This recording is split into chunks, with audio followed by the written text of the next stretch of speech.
के देवों को पूजा,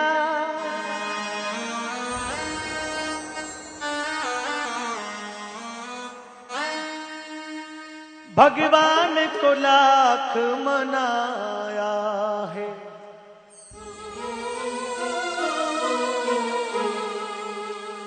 देखिए,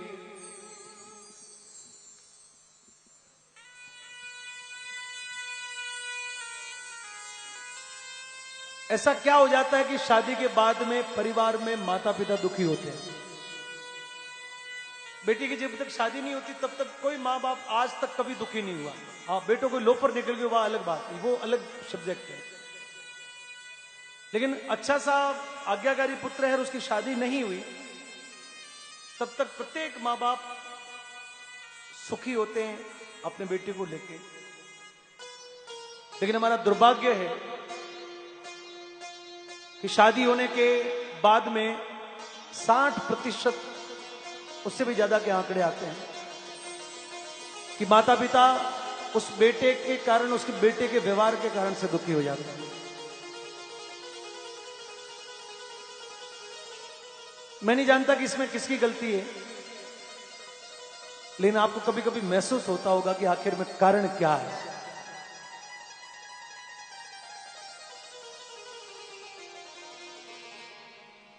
आप रामदेवरा मत जाओ, अब माजिसा के दरबार में मत जाओ, कहीं पर भी मत जाओ। साक्षात जिन्होंने हमको ये दुनिया दिखाई है, जिनकी बदौलत हमारा जीवन बना है। ये फूल, हाँ ले जा, आजा बेटा, ला। इस बिटिया के लिए किसी चीज का ना नहीं आज। लो बेटा, ले जाओ, मस्त हो।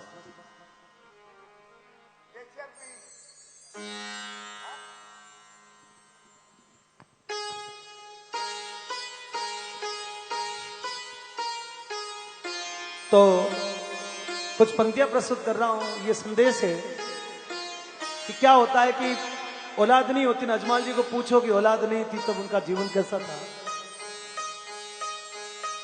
ये बात उस माता पिता को पूछो कि जिसकी औलाद नहीं और औलाद के कारण दर दर ठोकरें खाई, पत्थरों को पूजा, कभी मंदिर गए, कभी संतों के पास गए, पता नहीं क्या क्या जत्न किए। तब वो उस ऋषि शांतनु को पूछो जिसके घर में श्रवण कुमार जन्म हुआ, उससे पहले औलाद नहीं थी।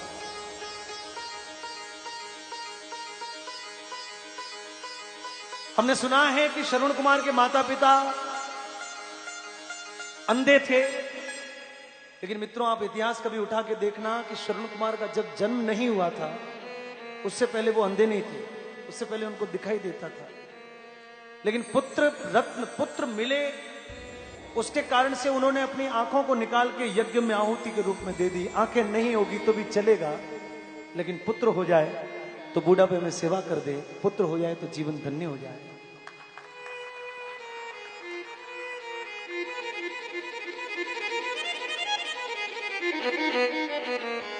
और इसीलिए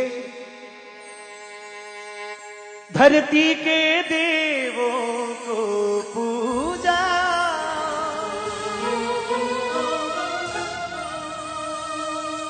भगवान को लाख मनाया है।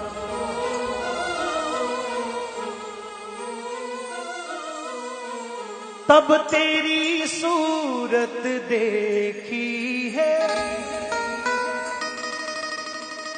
संसार में तुझको लाया है।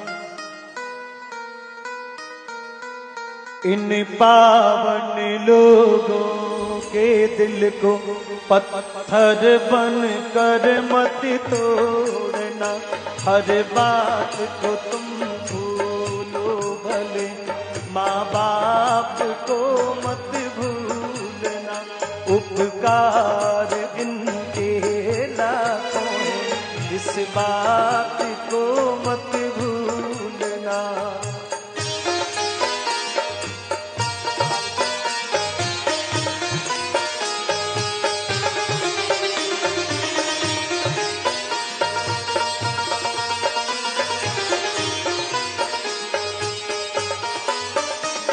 जो चीज भी तुमने मांगी है वो सब कुछ तूने पाया है।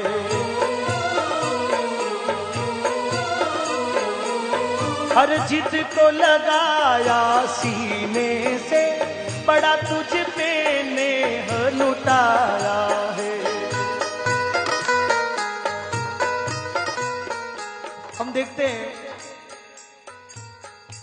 कि रात को 12 बजे थी, बेटा उठ के कहे कि पापा मिठाई खानी है,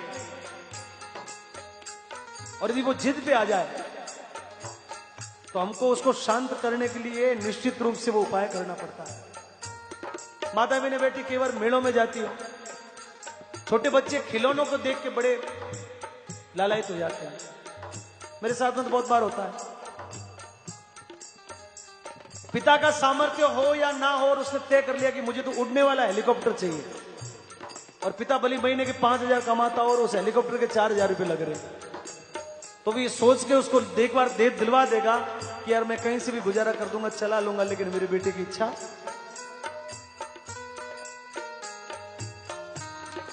बेटा बोले कि मुझे 10वीं पास करके मुझे फलां स्कूल में भर्ती होना है और उसकी फीस नहीं है, फिर भी पिता सोचता कि कर्जा कर लूंगा, लेकिन मेरा बेटा पढ़ जाए तो अच्छी बात।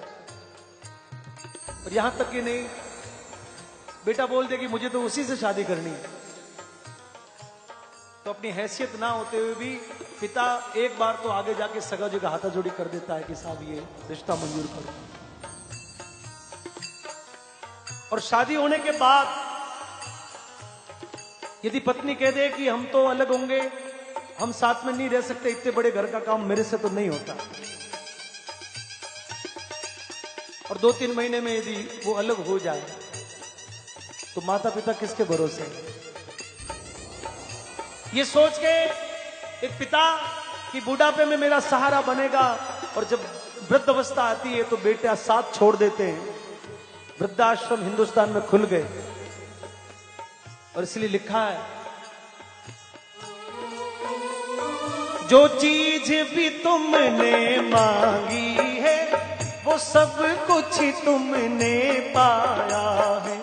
हर जिद को लगाया सीने से, बड़ा तुझसे नेह जताया है। इन अमृत देने वालों के जीवन में जहर मत घोलना, हर बात को तुम भूलो भले, माँ बाप को मत भूलना।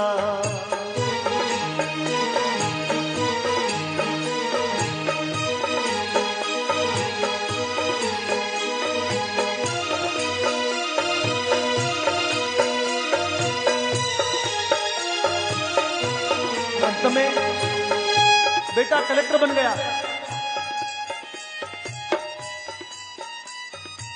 माता पिता के लिए संतान हमेशा समान होती। एक गांव में, गजू भाई सुनना, एक गांव में एक मां पनगढ़ पर पानी की मटकी भरने के लिए गई। उसके 3 बेटे थे, उसमें से एक आईएएस था, कलेक्टर था, एक डॉक्टर था, और एक गांव में रहता था, मां बाप के साथ में किसान खेती का काम करता था। सहेलियों के साथ में मटकी भर के वो जब रवाना हुई तो वो सहेलियों से बातें कर रही कि मेरा बेटा कलेक्टर है और आज आने वाला है, देखना वो जब आए तब उसके आगे पीछे गाड़ियां होंगी, लाल बत्ती की होगी। सहेलियां उसकी बात का हां भर रही। रास्ते में जाते जाते उसी समय एक एस्कॉर्ट पुलिस की गाड़ी आई, पीछे उसके बेटे कलेक्टर की गाड़ी आई।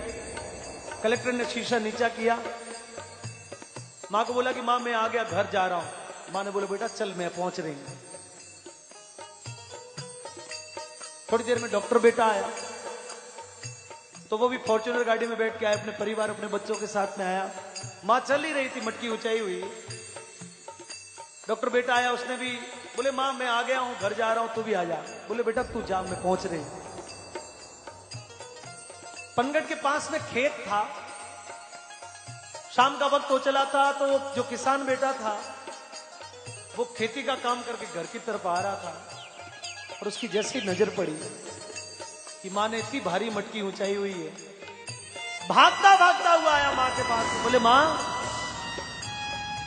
इतना भार इस बुढ़ापे में तू मुझे कह देती, चल ये मटकी मुझे दे, फटाफट से मुझे दे। उसने फट से उस मटकी को हाथ लगाया और अपने कंधे पर उस मटकी को रख दिया। बोले माँ चल।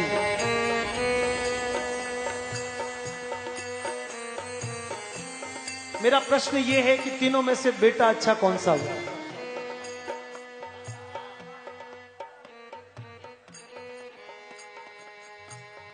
बस इस बात को, ये बात यदि आपके समझ में आ जाए